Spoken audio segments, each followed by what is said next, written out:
अस्सलाम वालेकुम। आपको आज के प्रोग्राम में खुश आमदीद कहते हैं। एमक्यूएम पाकिस्तान कल कराची के निश्तर पार्क में एक बड़ा जलसा करने जा रही है। डॉक्टर फारूक सत्तार ये कहते हैं कि ये जलसा तारीखी और गैर मामूली होगा और नाक़दीन को ये पैगाम चला जाएगा कि कराची एमक्यूएम का था और रहेगा। एमक्यूएम को ये पैगाम देने की जरूरत क्यों पेश आई? वजह यह है कि 2016 एमक्यूएम पर बड़ा भारी साल गुजरा है। एक साल में यह जमात इतनी तकसीम हो गई कि इसके लिए फिर से इकट्ठा होना नामुमकिन हो गया। गालिबन यह एमक्यूएम की 35 साल तारीख का बदतरीन साल था। अगरचे एमक्यूएम की मुश्किलात का आगाज इससे पहले 2015 में ही हो गया था, जब सौलत मिर्जा की फांसी के बाद एमक्यूएम के अंदरूनी इख्तलाफात शिद्दत इख्तियार कर गए थे। फिर जनरल रिजवान अख्तर जो कि कराची में वक्त गुजार चुके थे, उनके डीजीआईएसए बनने के बाद कराची ऑपरेशन में तेजी आई और जो सिक्योरिटी फोर्सेस थी उनकी कार्रवाइयों का महवर मुत्तहदा कौमी मूवमेंट ही बन गई। फिर आगाज होता है 2016 का, और इस साल जो एमक्यूएम को बड़े धचके लगे उनमें शायद सबसे बड़ा मुस्तफा कमाल की वापसी और पीएसपी के क़याम का ऐलान था, जिसके बाद मुत्तहदा कौमी मूवमेंट के मुतअद्दिद अरकान कौमी और सूबाई असम्बली और रहनुमा उन्होंने पीएसपी में शमूलियत इख्तियार कर ली। फिर आलात का धारा बदला और अपनों ने ही नशेमन पर बिजलियां गिरानी शुरू कर दी है। एमक्यूएम के बानी अल्ताफ हुसैन, उनकी मुसलसल सिक्योरिटी फोर्सेस पर तनकीद, कराची ऑपरेशन के सरबराह को धमकियां और फिर उनका जो खिताब था उस पर अदालती पाबंदी, ये मुतहदा की कराची में जो सियासत थी उस पर कारी-वार साबित हुए। और फिर अल्ताफ हुसैन ने 22 अगस्त 2016 को वो तकरीर की जो मुतहदा के लिए एक पॉइंट ऑफ नो रिटर्न साबित हो गई। अल्ताफ हुसैन ने शुरका को मीडिया पर हमले का कहा, जिसके बाद जवाबी कार्रवाई में रेंजर्स ने डॉक्टर फारूक सत्तार, ख्वाजा इजहार और डॉक्टर आमिर लियाकत को गिरफ्तार कर लिया। 23 अगस्त को 90 भी सील हो गया। इसके बाद 24 अगस्त को डॉक्टर फारूक सत्तार को अल्ताफ हुसैन से ला ताल्लुकी का ऐलान करना पड़ गया और इसके बाद एमक्यूएम पाकिस्तान और एमक्यूएम लंदन दो धड़े बन गए।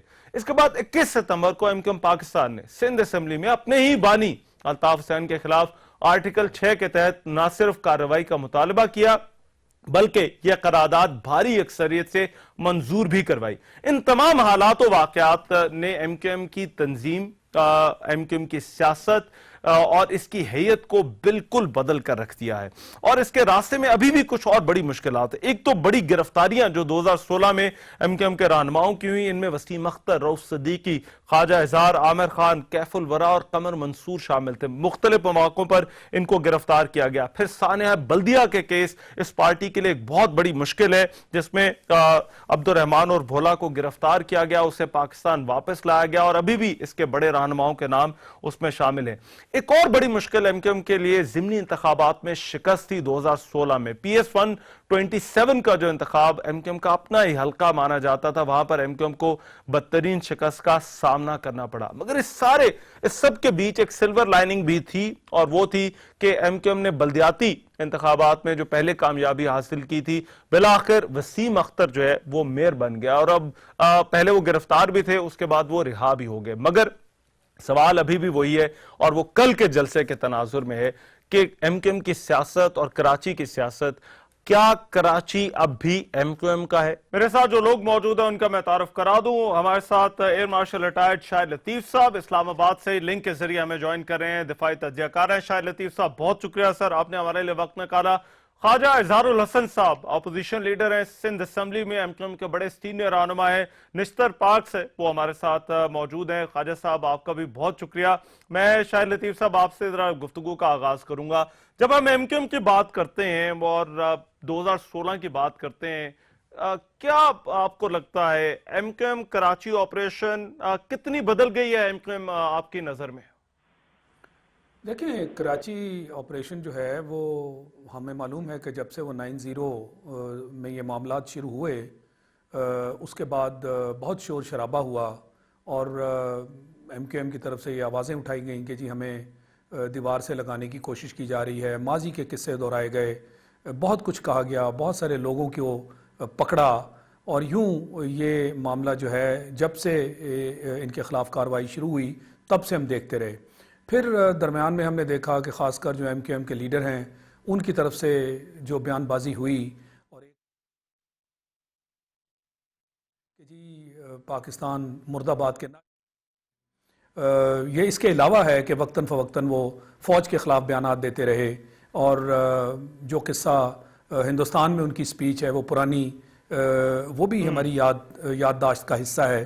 یعنی یہ ظاہر ہو گیا کہ جی ایم کیو ایم جو ہے وہ تو کسی حد تک بھی جا سکتی ہے. جب اس طرح کے معاملات آئیں اور پھر خاص کر جن لوگوں کو پکڑا گیا ان میں سے بہت سارے ایسے لوگ تھے جو جرم کے مرتکب ہوئے تھے اور آہستہ آہستہ ان کے خلاف انویسٹیگیشن جو ہے وہ شروع ہو رہی تھی. اور اسی دوران یعنی اس حد تک پہنچ جانا کہ پاکستان کے خلاف فوج کے خلاف ایسی زبان استعمال کرنی جو بالکل قابل قبول نہیں, وہاں تک نوبت آ گئی, جس کے تحت پھر ہم نے دیکھا کہ جو ایم کیو ایم کے لیڈر ہیں باہر لندن میں بیٹھے ہوئے ہیں ان کے خلاف پابندی بھی لگا دی گئی. اچھا. پھر اسی دوران ہم نے یہ بھی دیکھا کہ جی ایم کیو ایم کے 2 دھڑے بن گئے, خاص کر جب یہ ان کی طرف سے یہ نعرہ لگایا گیا. ایم کیو ایم کا ایک دھڑا جو یہاں سے بنا فاروق ستار اور ان کے بہت سارے رفقائے کار جو ہیں انہوں نے اعلان کر دیا کہ جی ہمارا تو ان سے کوئی تعلق نہیں, لہٰذا اب اس وقت آپ کو جو 2 دھڑے ہیں وہ بنے ہوئے نظر آتے ہیں, ایک لندن سے آپریٹ کر رہا ہے اور ایک پاکستان سے. اب دیکھنا یہ ہے کہ یہ پاکستان والا دھڑا جو ہے یہ بالکل کہتا ہے کہ جی ہمارا ان سے کوئی تعلق نہیں. ابھی پھر سے اس طرح کی بات چیت ہونی شروع ہو گئی کہ جی ہم ایک ہی ہیں. تو ابھی یہ بہت کنفیوژن ہے کہ جی کیا یہ سارا معاملہ جو تھا یہ وقتی تھا, کیا واقعی 2 گروپس آپ کو ابھی بھی لگ رہا ہے شاید لطیف صاحب کہ کنفیوژن ہے, کیونکہ میرا خیال ہے لکیر تو بڑی ایک واضح کھینچی جا چکی ہے ایم کیو ایم پاکستان اور الطاف حسین کے درمیان, یا آپ کو لگتا ہے کہ ابھی بھی وہ لکیر اتنی واضح نہیں ہے جتنی ہونی چاہیے؟ نہیں جی اتنی واضح نہیں ہے. ابھی ریسنٹ ماضی قریب میں فاروق ستار جو ہیں ان کے پھر سے بیانات آئے ہیں کہ ہم ایک ہی ہیں, یعنی یہی بات اس سے پہلے کہہ چکے تھے کہ ہم بالکل 2 ہیں, ہمارا تو آئین بھی بدل دیا گیا ہے جو دھڑا پاکستان میں بنا, اب وہ ایم کیو ایم کا وہ والا آئین اور اس کی پابندی ہم پر نہیں ہے. مگر اس کے بعد پھر سے اسی طرح کی زبان استعمال کی گئی. تو میں یہ سمجھتا ہوں کہ پہلے سے ہی بڑے شک و شبہات تھے, یہ ان کو ظاہر کرنا ہوگا, اپنی ایکشنز کے ساتھ ظاہر کرنا ہوگا. آپ کو معلوم ہے کہ اتنا سارا اسلحہ کراچی سے جب پکڑا گیا تو کاش اگر یہ واقعی علیحدہ ہوتے تو سامنے آتے اور بتاتے کہ یہ اسلحہ جو ہے یہ اس کے سارے جو ٹریسز ہیں ان کے بارے میں بتایا جاتا, ثابت کیا جاتا کہ ہم اب اس چیز کا حصہ نہیں ہیں. تو ایسی کوئی چیز واضح ہو کر سامنے نہیں آئی جس سے وہ جس لکیر کا آپ ذکر کر رہے ہیں وہ واضح طور پر کھینچی جا سکے. ٹھیک ہے, ویری ویلڈ کوشچن. میں خواجہ اعزاز صاحب آپ سے یہ جاننا چاہتا ہوں, مجھے یہ بتائیے کہ کیا کراچی, اور جو بنیادی سوال ہے میں میرا خیال ہے اسی سے آغاز کر لیتا ہوں, کیا آپ سمجھتے ہیں کہ کراچی اب بھی ایم کیو ایم کا ہے؟ میں یہ ذرا باقی جو باتیں انہوں نے کی آپریشن کے حوالے سے اس پہ بعد میں آؤں گا, مگر کیا کراچی اب بھی ایم کیو ایم کا ہے؟ دیکھیں پہلی چیز تو مجھے ان کے سوالات کچھ سمجھ میں نہیں آئے, آپ وہ ضرور دہرائیے گا.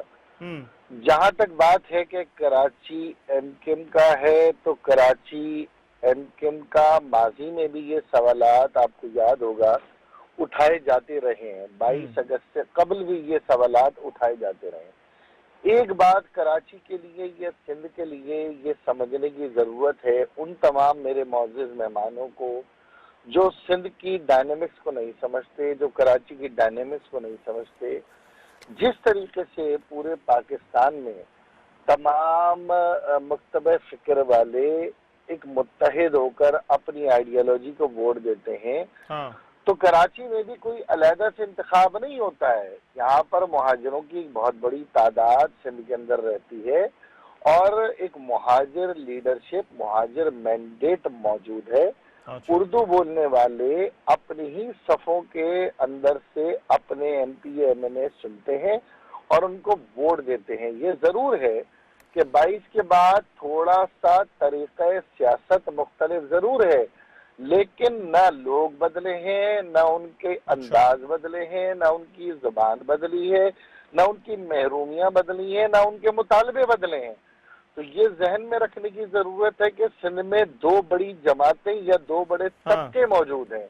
ایک جو سندھ میں حکومتی جماعت کا مینڈیٹ موجود ہے, اور دوسرا سندھ کے اندر ایک وہ محروم طبقہ موجود ہے جو تعداد میں زیادہ ہے, وسائل میں زیادہ ہے, لیکن مسائل بھی سب سے زیادہ اس کے ہیں. اچھا, مگر میں خواجہ اعزاز صاحب مجھے ایک چیز بتائیے. اب آپ نے بالکل ٹھیک آپ کہہ تو رہے ہیں, میں ذرا یہ دھڑوں والی بات پر بعد میں آؤں گا, مگر آپ کا جو جلسہ ہے اس کو بڑا عام سمجھا جا رہا ہے. کل ایم کیو ایم कितना शो ऑफ स्ट्रेंथ कर पाती है। अब तो आपको क्या लगता है इस हवाले से, आपकी अपनी कैलकुलेशन, पार्टी की अपनी कैलकुलेशन क्या है कि कितना बड़ा जलसा होगा कल? देखिए, मैं बड़े एहतराम से आपसे कहता चलूं कि मैंने बहुत सारे माजी करीब में मुख्तलिफ जमातों के लोगों को ये कहते सुना है कि हम जनाब 1 लाख लोग ले आएंगे, कोई 10 लाख लोग ले आएगा, भले किसी ने 5,000 ही कुर्सियां लगाई हों।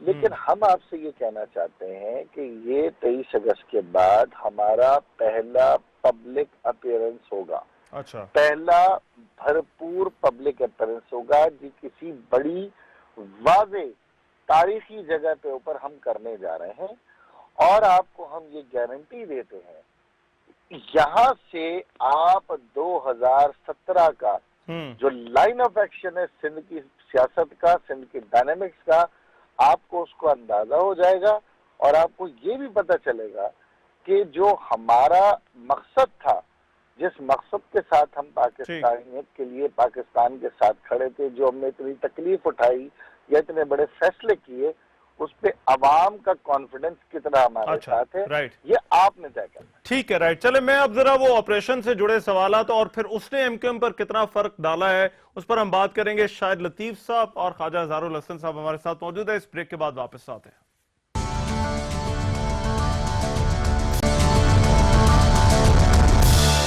ब्रेक के बाद प्रोग्राम में एक मरतबा फिर से खुशामदीद। हमारा आज का सवाल कि क्या कराची अब भी एमक्यूएम का, इस पर बात हो रही है। शाहिद लतीफ साहब और ख्वाजा अज़हरुल हसन साहब तो हमारे साथ मौजूद है, मगर मजहर अब्बास साहब सीनियर जर्नलिस्ट हैं, कराची की सियासत पर इनकी बड़ी नजर है, उन्होंने हमें ज्वाइन कर लिया। मजहर अब्बास साहब, आपकी क्या राय है? 2015 की एमक्यूएम, 2016 की एमक्यूएम, कितनी बदल गई है एमक्यूएम?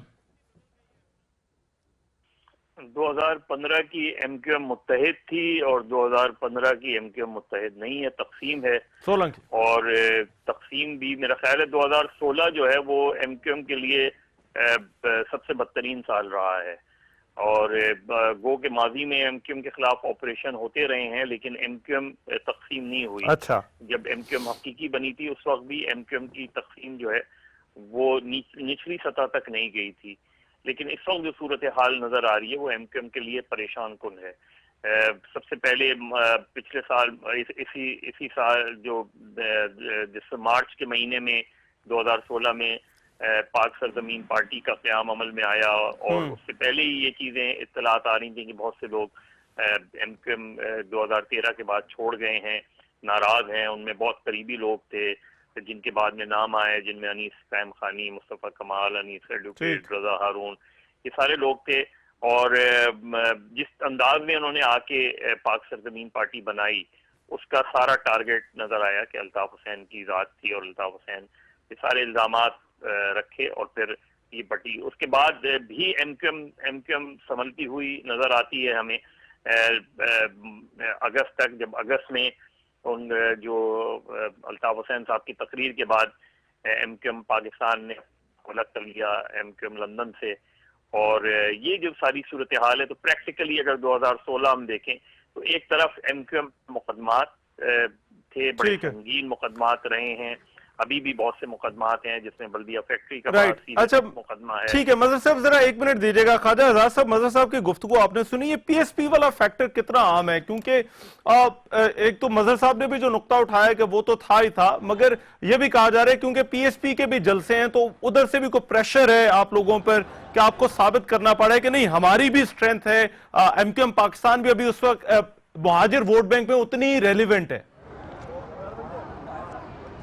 देखिए, एक चीज़ जो मजहर भाई फरमा रहे हैं ना, उसमें ये तो ज़रूर है कि मजहर भाई को सियासी तौर पर ऐसा ज़रूर लग रहा है कि तकसीम है, लेकिन ज़ाहिर है इसका हतमी फैसला तो इंतखाबात में होना है। जहाँ तक बात है पीएसपी का या किसी नई जमात का बनना, तो मैं आपको बड़ी ठोस एक बात आपसे कहना चाहता हूँ। अगर 22 अगस्त नहीं होती तो मैं शायद अपनी तकसीम की बात को किसी भी हद तक तस्लीम नहीं करता। अच्छा। लेकिन क्योंकि 22 अगस्त हुई और 22 अगस्त उस सतह से हुई जिस सतह से एमक्यूएम की बुनियाद या एमक्यूएम को कायम और दायम रखा गया, यानी जो बानी एमक्यूएम की जानिब से जिन्होंने एमक्यूएम बनाई انہی کی جانب سے 22 اگست ہوئی. اگر 22 اگست نہیں ہوتی تو پھر چاہے کتنی جماعتیں بنے کوئی فرق نہیں پڑتا. لیکن آج جو صورتحال ہے جس میں تھوڑی سی آپ جس کو تقسیم کہہ رہے ہیں، میں اسے تقسیم نہیں کہوں گا، اسے لوگوں کی ایک پریشانی، لوگوں کی ایک پشیمانی یا لوگوں میں ایک بے چینی ضرور کہوں گا. لیکن اس بے چینی اور پشیمانی کو بھی انشاءاللہ بہت جلد ہم نے آپ دیکھیں کہ آج ہم آپ کے سامنے بیٹھے ہوئے 29 دسمبر کو، جو 22 تھی وہ 23 نہیں تھی، جو 23 تھی وہ اس کے بعد آج جو ہے بتدریج صورتحال بہتر ہے. اچھا، جلسے سب لوگ کرتے ہیں. کراچی میں ANP نے جلسے کیے ہیں، مولانا فضل الرحمان صاحب نے جلسے کیے ہیں، جماعت اسلامی کالعدم جماعتوں نے بھی جلسے کیے ہیں. اور آپ کو میں یاد دلاؤں 2015-14 میں مزار قائد کے اوپر ہزاروں کی تعداد میں جماعت اسلامی اور مولانا فضل الرحمان کے مشترکہ جلسے ہوئے، لیکن ایک یوسی نہیں جیت سکے. ایک یوسی. تو کراچی میں جلسے ہونا ایک علیحدہ بات ہے، کراچی کے لوگوں کے دلوں کو چھونا ایک علیحدہ بات ہے. مگر سر ٹھیک ہے، مگر اعزاز صاحب الیکٹورل آپ کے وہاں پر بھی تو حالات اچھے نہیں ہیں نا. PS 127 کا جو انتخاب ہوا تھا اور اس کے بعد اگلے انتخاب کا MQM کو بائیکاٹ کرنا پڑ گیا. سر یہ بھی تو آپ لوگوں کے لیے تو پریشانی کی بات ہے نا کہ MQM کے پاس الیکٹورل پاور بھی شاید وہ نہیں ہے جو پہلے تھی. دیکھیے میں نے اپنی گفتگو میں یہ کہہ دیا کہ پریشانی پشیمانی ضرور ہے، لیکن جو PS 127 کی آپ مثال دے رہے ہیں، رائٹ، PS 127 تو ہمیں ہروائی گئی ہے، جس پہ آپ کبھی علیحدہ پروگرام رکھ لیجئے گا. میں آپ کو خود بتا رہا ہوں، جب جیتنے والا 21,000 سے جیت رہا ہے اور ہارنے والا 16,000 ووٹ لے کے ہار رہا ہے، تو یہ ہار نہیں ہے. سرکاری وسائل ایک طرف ہیں، میڈیا پورا ایک طرف ہے، سازشیں ایک طرف ہیں. اس کو میں جیت نہیں مانتا. وہ تو میں آپ کو گارنٹی دے رہا ہوں، جس دن 2018 ہوگا MQM PS 127 سمیت لیاری سے اپنی الیکشن کمپین کا آغاز کرے گی. چلیں اب مجھے ایک سرکاری وسائل استعمال نہیں. ٹھیک ہے، اب مجھے ایک منٹ دے. شاہد لطیف صاحب، سر ریاستی پالیسیوں کے حوالے سے بڑی بات ہوتی ہے، اور آپریشن میں تو ہم نے پہلے کہا کہ MQM کے جو کارروائیاں ہو رہی تھیں، آپ ابھی بھی یہ ماننے کو تیار نہیں کہ وہ لکیر واضح ہے. مگر ریاستی پالیسی کے حوالے سے کہا جا رہا ہے کہ واضح نہیں ہے. کبھی یہ کہا جاتا ہے ادھر MQM لندن کو بھی کہا جاتا ہے، ان کے کارکن بھی جمع ہو جاتے ہیں، PSP کو بھی جو ہے وہ کہا جاتا ہے کہ آپ بھی اپنا جلسہ کر لیں. MQM پاکستان پر دوسری طرف ہاتھ جو ہے وہ سخت رکھا جا رہا ہے. تو آپ اس ریاستی پالیسی کو کس طرح سے دیکھتے ہیں؟ کیا یہ جانبدار ہے MQM کی طرف؟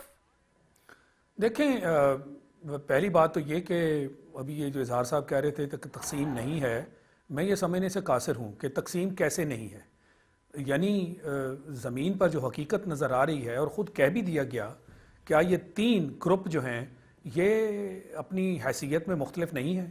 یعنی PSP ایک گروپ ہے، جو لندن MQM ہے وہ ایک اور گروپ ہے، اور جس نے کہہ دیا کہ ہم یہاں کے لوگ ہیں اور ہم لندن سے خود کو علیحدہ کرتے ہیں، وہ ایک تیسرا گروپ ہے. تو پہلی بات تو یہ کہ اس تقسیم کو مانیں.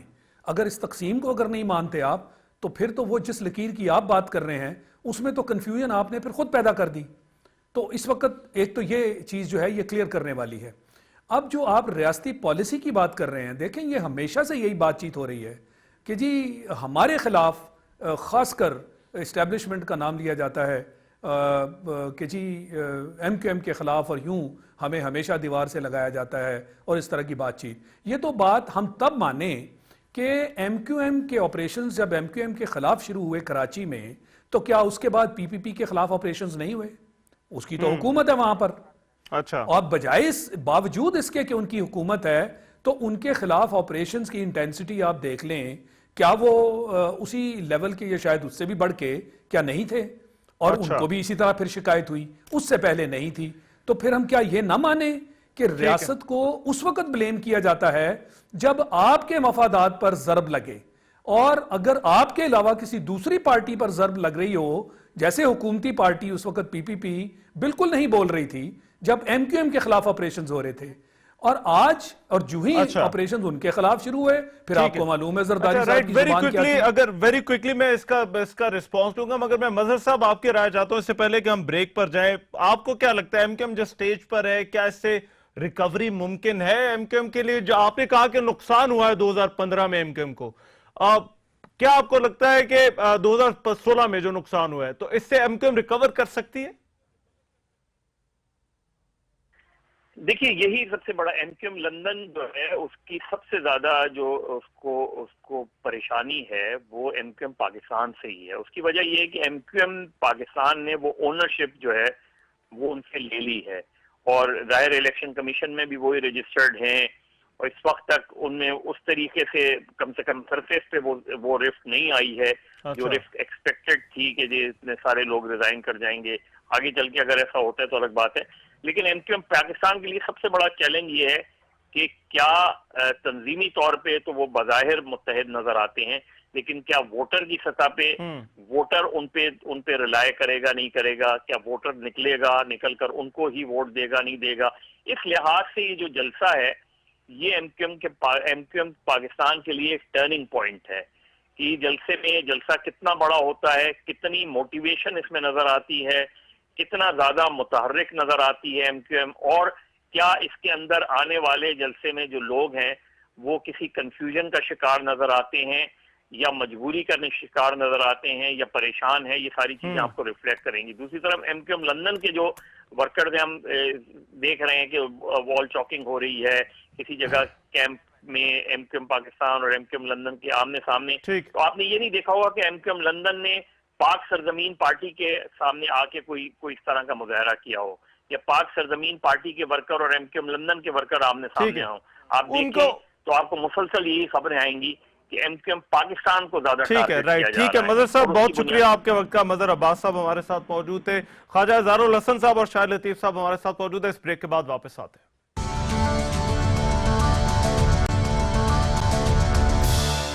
بریک کے بعد پروگرام میں ایک مرتبہ پھر سے خوش آمدید. کیا کراچی اب بھی ایم کیو ایم کا؟ اس پر ہماری آج کی ڈیبیٹ. خواجہ اظہار الحسن صاحب اور شاہد لطیف صاحب ہمارے ساتھ موجود ہے. خواجہ اظہار الحسن صاحب، بریک پر جانے سے پہلے کچھ مظہر صاحب نے بھی نکات اٹھائے، مگر ایک ایم کیو ایم لندن کا جو بار بار حوالہ دیا جاتا ہے اور ان کے حامی جو موجود ہیں ان کو آپ کی جماعت کس طرح سے دیکھ رہی ہے؟ کیا یہ ناراض لوگ ہیں جو واپس آ جائیں گے، یا پھر یہ آپ نے وہ کنفیوژن کی بات جو آپ کہہ رہے ہیں کہ کچھ پریشانی ہے کچھ لوگوں میں اور یہ دور ہو جائے گی؟ آپ کی اس پر کیا رائے ہے؟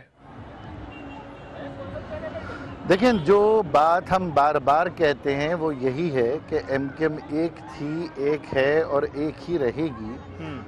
اور اس تناظر میں کہتے ہیں کہ ظاہر سی بات ہے ایسا پاکستان میں پہلی دفعہ، بلکہ تاریخوں میں، سیاسی تحریکوں کی تاریخوں میں ایسے پہلی دفعہ ہوا ہے کہ قیادت سے غلطی ہوئی ہے.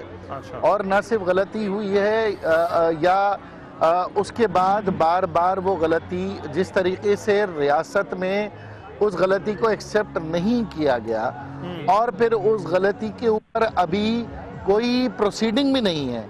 تو ہم نے لا تعلقی کر کے اس مینڈیٹ کو، جس کے اوپر وطن غداری یا اس مینڈیٹ کے ساتھ ایک نفرت کا اظہار متوقع تھا، اور ہمیں یہ ایکشن طے کی. اب ظاہر سی بات ہے، میں یہ تو نہیں کہوں گا کہ اگر تمام کے تمام لوگ جو ہے نا انہوں نے ہماری نیتوں پر یقین رکھ کر وہ ہمارے ساتھ کھڑے ہو گئے، جن کا احترام، رفاقت، لگاؤ اور ان کی ایک زندگی، ایک وابستگی ایک نام کے ساتھ گزری ہے جس طرح سب کی گزری ہے، تو یقیناً ان کے نظریات ہم سے اختلاف کر سکتے ہیں. تو وہ یقیناً ہم سے اختلاف بھی کر رہے ہیں، وہ ہمارے خلاف بات بھی کر رہے ہیں. تو یہ میں سمجھتا ہوں کہ ان کا ایک جمہوری آزادی رائے ہے جس کا وہ حق، جس کا وہ اظہار کر رہے ہیں اور ہمارے سامنے کر رہے ہیں، لیکن ہم اپنے نظریے اور اپنے یقین کے ساتھ کھڑے ہیں. اچھا، very quickly before I go to Shahid Latif Sahab, میں عمران اسماعیل صاحب ذرا ساتھ آگے، میں چاہ رہا ہوں پی ٹی آئی کی بھی اس پر ٹیک معلوم کر لیں. عمران اسماعیل صاحب، کس طرح سے دیکھ رہے ہیں سر آپ ایم کیو ایم کے کل والے جلسے کو؟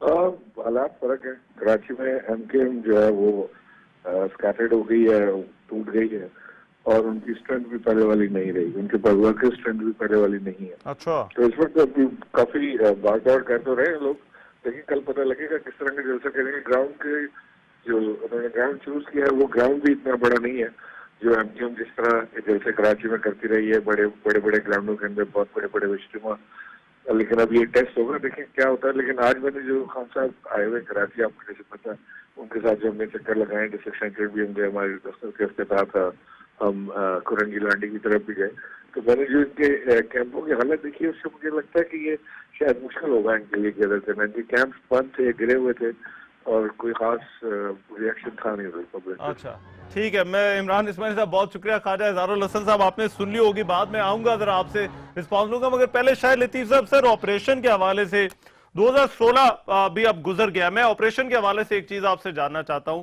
क्या कराची ऑपरेशन में कभी वो स्टेज आ सकती है कि हम कहें कि कराची ऑपरेशन जो है वो मंतकी इंजाम को पहुंच गया? क्योंकि अब इस ऑपरेशन को शुरू किए हुए अब मेरा ख्याल है काफी अरसा हो गया है, तो क्या आप समझ रहे हैं कि वो मौका आ सकता है कराची में कि जब ये कहने के काबिल हम और आप हो सकें कि अब कराची ऑपरेशन जो है वो मंतकी इंजाम को पहुंच गया है?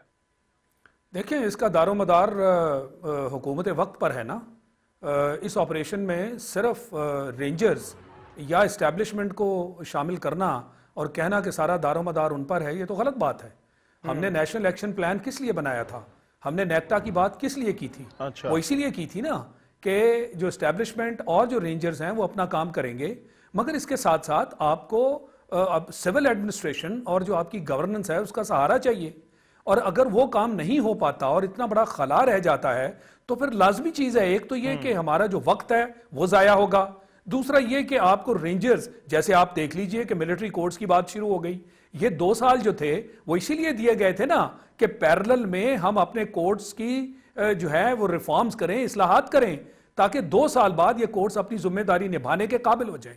और अगर हुकूमत इस पर उसने आज तक वो जो है उसके ऊपर ध्यान नहीं दिया, लिहाजा आज फिर से वही बात शुरू हो रही है कि जी एंटी टेररिज्म एक्ट। और सर मुझे ये बताइए कि जो सियासी जमातें हैं और जो सिक्योरिटी फोर्सेस के इदारे हैं, क्या उनमें हम आहंगी बेहतर हो सकेगी? क्योंकि पीपल्स पार्टी को भी शिकायत है और मुतादा कौमी मूवमेंट को भी शिकायत है। वो बेहतर एक ही सूरत में होगी कि जो जिसका काम है वो अपनी जिम्मेदारी पूरी करे। ये तो बिल्कुल खुलकर सामने आ गया कि जो काम आपने एस्टेब्लिशमेंट को दिया था, वो नॉर्थ वजीरिस्तान हो या इनडायरेक्टली रेंजर्स की फॉर्म में कराची हो, उन्होंने अपना काम किया।